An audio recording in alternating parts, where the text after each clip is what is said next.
Ada sebuah pepatah tua yang bilang, "Alam adalah ibu.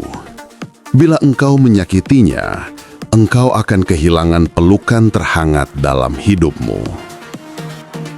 Dalam hidup modern yang serba cepat ini, kita sering lupa bahwa setiap napas yang kita ambil, setiap tegukan air, setiap sinar matahari yang jatuh di wajah kita, semuanya adalah hadiah dari sesuatu yang lebih tua dari peradaban kita, alam.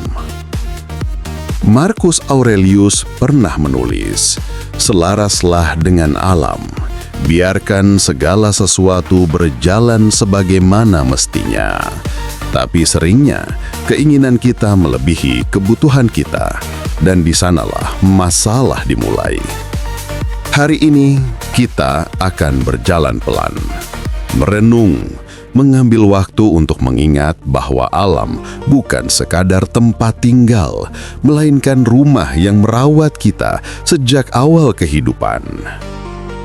Alam adalah ibu yang tidak pernah menagih balas budi.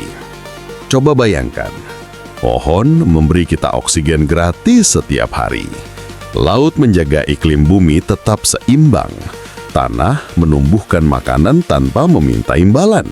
Seperti seorang ibu, alam memberi tanpa banyak bicara. Dan karena diam itu, kita sering menganggapnya biasa. Dalam Al-Quran tertulis, "Maka nikmat Tuhanmu yang manakah yang kamu dustakan?" Ayat itu bukan hanya tentang syukur, tapi juga pengingat bahwa kita sedang memegang amanah besar, menjaga apa yang menjaga kita.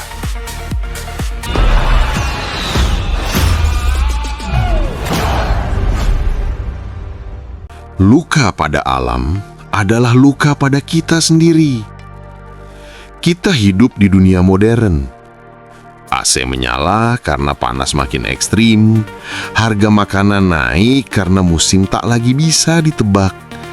Banjir datang di kota-kota yang dulu jarang banjir. Ini bukan semata-mata masalah alam. Ini masalah kita. Seneca pernah berkata, "Manusia adalah bagian kecil dari keseluruhan alam semesta. Saat satu bagian sakit, bagian lain ikut merasakan. Saat sungai tercemar, kita minum air mahal. Saat udara kotor, kita batuk lebih sering. Saat hutan hilang, kita kehilangan penyangga hidup kita sendiri. Banyak yang kita rusak tanpa sadar." Di zaman modern, kerusakan itu sering kecil dan tidak kita sadari. Misalnya, belanja berlebihan dan memakai plastik sekali pakai setiap hari. Membiarkan lampu menyala padahal tidak perlu. Memesan barang online tapi tidak memikirkan jejak karbonnya. Membuang sisa makanan tanpa rasa bersalah. Hal-hal kecil yang jika dilakukan oleh jutaan manusia, berubah menjadi badai besar. Tapi bukan untuk membuat kita merasa bersalah. Ini untuk membuat kita lebih sadar bahwa setiap tindakan kita adalah suara, dan suara itu ikut menentukan masa depan bumi. Jika kamu merasa pesan ini penting dan ingin ikut berjalan lebih jauh dalam perjalanan refleksi ini, kamu boleh pelan-pelan tekan tombol like dan subscribe supaya kamu tidak ketinggalan segmen berikutnya. Tidak harus sekarang, tapi kapanpun kamu merasa siap. Luka pada alam adalah luka pada kita sendiri. Kita hidup di dunia modern. AC menyala karena panas makin ekstrim. Harga makanan naik karena musim tak lagi bisa ditebak. Banjir datang di kota-kota yang dulu jarang banjir.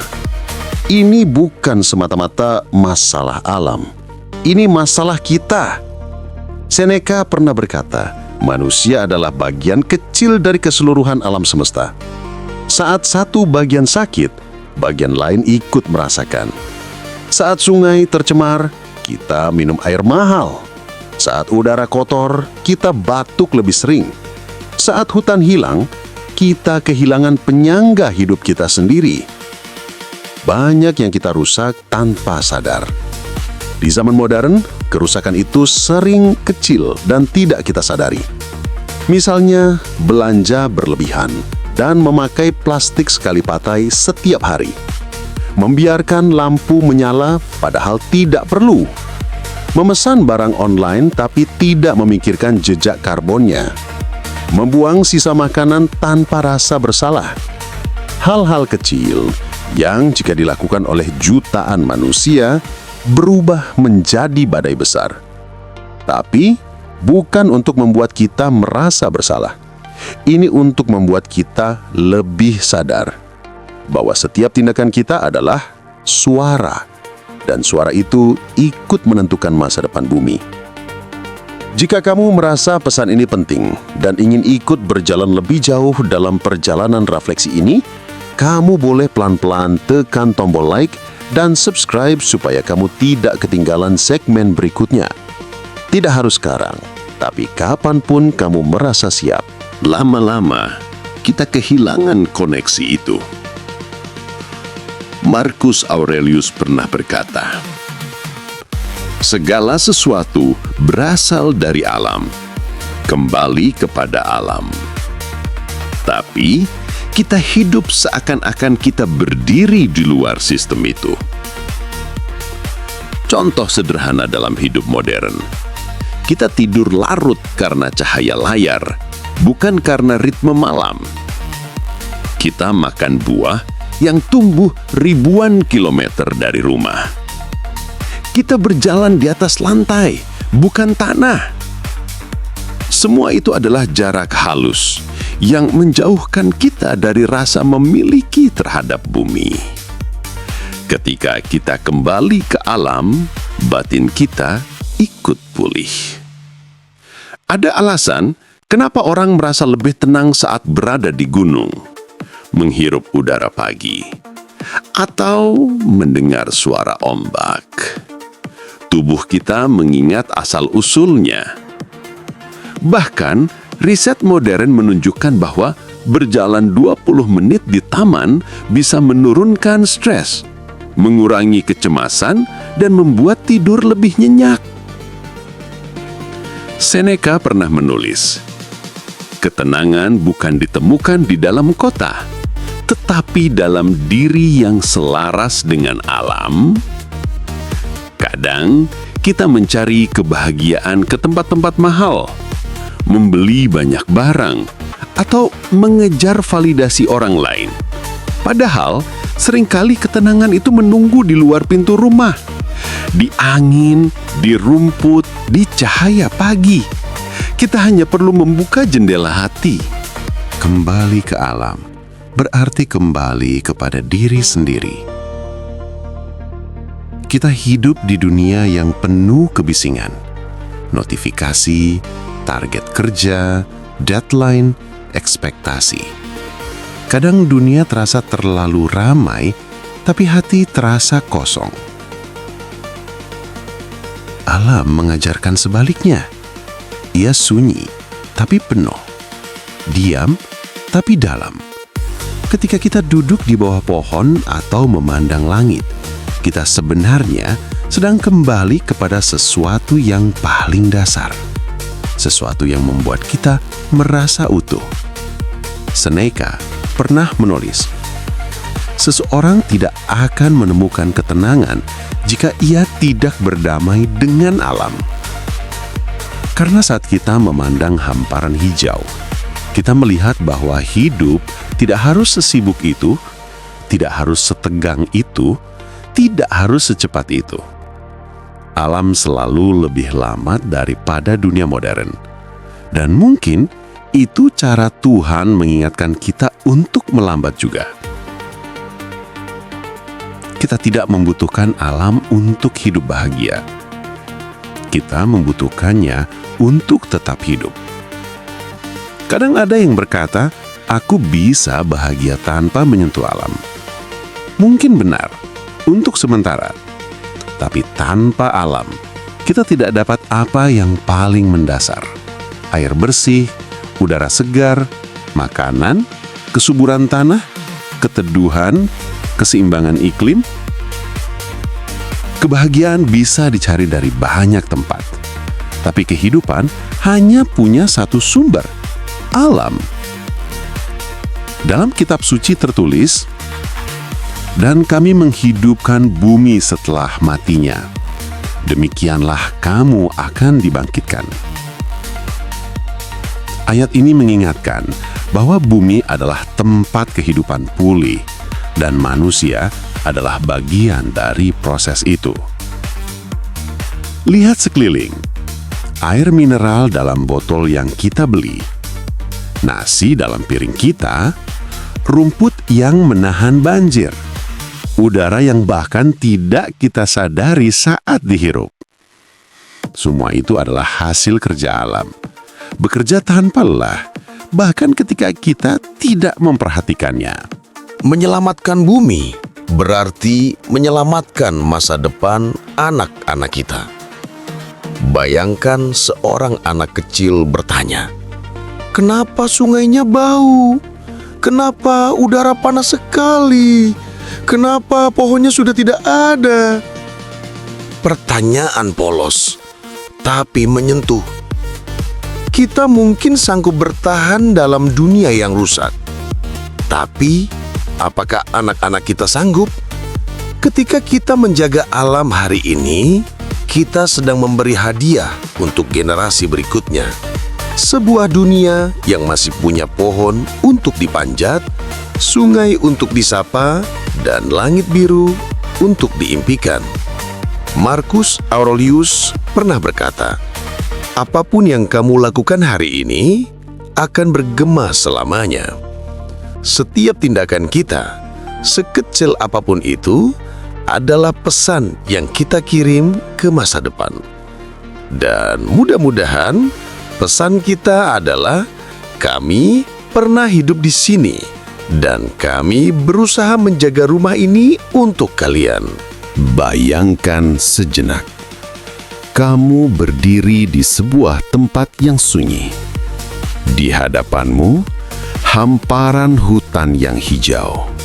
Di belakangmu, perjalanan panjang kehidupan, penuh tawa, penuh luka, penuh cerita. Angin menyentuh wajahmu pelan, seakan ingin berkata, "Aku ada untukmu." Di momen seperti itu, kita sadar satu hal yang sering kita lupakan. Kita bukan pemilik bumi ini. Kita hanya penumpang sementara. Di tengah kesibukan hidup modern, kita mudah lupa bahwa bumi bukan robot, bukan mesin, bukan bangunan yang dapat diperbaiki dengan membayar tukang. Bumi adalah makhluk hidup. Nafasnya ada di angin, nadinya ada di sungai, suaranya ada di gerisik daun, di debur ombak, di gerak awan yang perlahan. Ia bukan benda. Ia adalah ibu yang merawat kita sejak lahir. Dan seperti ibu manapun, ketika kita menyakitinya, ia tidak langsung marah. Ia menahan. Ia sabar. Ia memberi kesempatan. Sampai akhirnya, ia tidak lagi mampu menahan beban. Marcus Aurelius pernah menulis, "Lihatlah dunia ini. Ia rapuh, tetapi indah. Ia sementara, tetapi bermakna. Maka gunakanlah waktumu dengan bijak." Kata rapuh itu bukan untuk menakut-nakuti, tapi untuk membuat kita sadar bahwa keindahan bumi bukan sesuatu yang abadi tanpa usaha. Keindahan itu harus dijaga, dirawat, dihargai. Ketika kita menyakiti alam, kita sebenarnya sedang menyakiti diri sendiri.